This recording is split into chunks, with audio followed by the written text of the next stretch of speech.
বেশ দ্রুত এগিয়ে চলছে শেখ হাসিনার বিরুদ্ধে মানবতা বিরোধী অপরাধের মূল বিচার কাজ। বুধবার ট্রাইব্যুনাল একে সাক্ষ্য দেন আবু সাঈদ হত্যার দুজন প্রত্যক্ষদর্শী।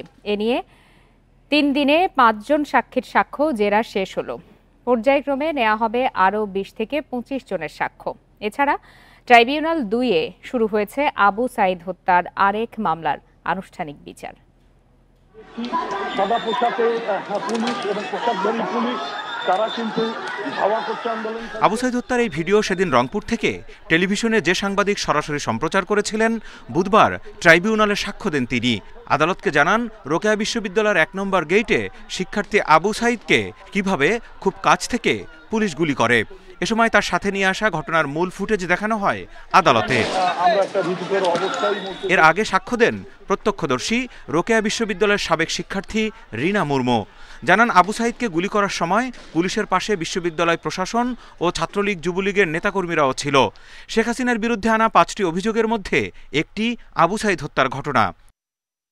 2 জন সাক্ষী দিয়েছেন, তাদেরকে ডিফেন্স পক্ষ থেকে জেরা করা হয়েছে এবং উনি যে সম্প্রচার করেছিলেন সেই সম্প্রচারের র ফুটেজের একটা কপি উনি ট্রাইব্যুনালে প্রদর্শন করেছেন। এদিকে আবু সাঈদ হত্যার মূল মামলায় অভিযোগ গঠন করে 30 আসামির বিরুদ্ধে আনুষ্ঠানিক বিচার শুরু হয়েছে ট্রাইব্যুনাল 2-এ। প্রধান আসামি রোকেয়া বিশ্ববিদ্যালয়ের সাবেক ভিসি ডক্টর হাসিবুর রশিদ সহ 4 শিক্ষক, আরএমপির কমিশনার মনিরুজ্জামান সহ 8 পুলিশ, সাচিব নেতা ও ছাত্রলীগ যুবলীগের অনেক নেতাকর্মী এই মামলায় আসামি। এর মধ্যে গ্রেপ্তার 6 জনকে বুধবার হাজির করা হয় ট্রাইব্যুনালে। ভাইস চ্যান্সেলর এবং পুলিশ কমিশনার সহ 30 জন আসামি সেই মামলায় চার্জ গঠন হয়েছে এবং আগামী 27 এবং 28 আগস্ট সাক্ষ্য গ্রহণ, ওপেনিং স্টেটমেন্ট এবং সাক্ষ্য গ্রহণের জন্য দিন ধার্য হয়েছে।